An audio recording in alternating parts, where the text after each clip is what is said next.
Good morning everyone, welcome back to my channel. আর এখন আছি আমি নবাবের দোকানে, মানে আমাদের পাড়ার গাছের দোকানে। তো আজকে দেখলাম বেশ কিছু কালেকশন আছে, দূর থেকে দেখতে পেয়েছি যে বাইরে অনেক কিছু আছে। তো তার জন্য আমি শর্ট করে একদম টাইম ওয়েস্ট না করে চলে গেলাম একবার সময় বার করে নবাবের দোকানে। তো এসে দেখছি প্রচুর টাইপ অফ চন্দ্রমল্লিকা এসেছে, পানসেটিয়া ছিল প্রচুর, অনেক জবা এসেছে, গাঁদা তো আছেই প্রথম থেকেই, আর তার সঙ্গে কিছু লেবু গাছ, তারপর আরও ডিফারেন্ট ডিফারেন্ট স্ট্রবেরিজ, এগুলো তো আছেই।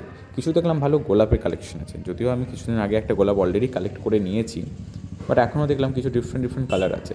কিছু বগনভেলিয়ার বহুত সুন্দর সুন্দর কালার আছে, তার মধ্যে এগুলো ম্যাক্সিমাম আমার কাছে আছে, বাট তার মধ্যে রেডটা দেখলাম আমার কাছে মনে হয় নেই, রেড কালারটা বেশ ভালো লাগলো। তো রেড কালারটা মোটামুটি আমার কাছে নেই বলে ভাবলাম দেখি, পরে ভেবে চিন্তে দেখবো যে নেওয়া যায় কিনা।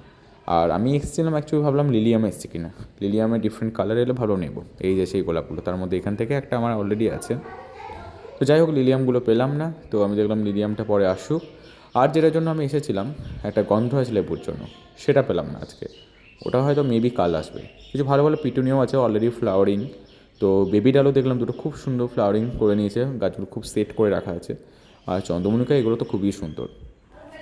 এটা একটা বেশ ভালো যে চন্দ্রমল্লিকা কেউ যদি এখান থেকে দেখে নাও, এবারের মতো যা ফুল ফোটার তো ফুটেই গেছে, নেক্সট বারের জন্য কিন্তু তুমি ভালো করে একটা গাছটাকে তৈরি করতে পারবে।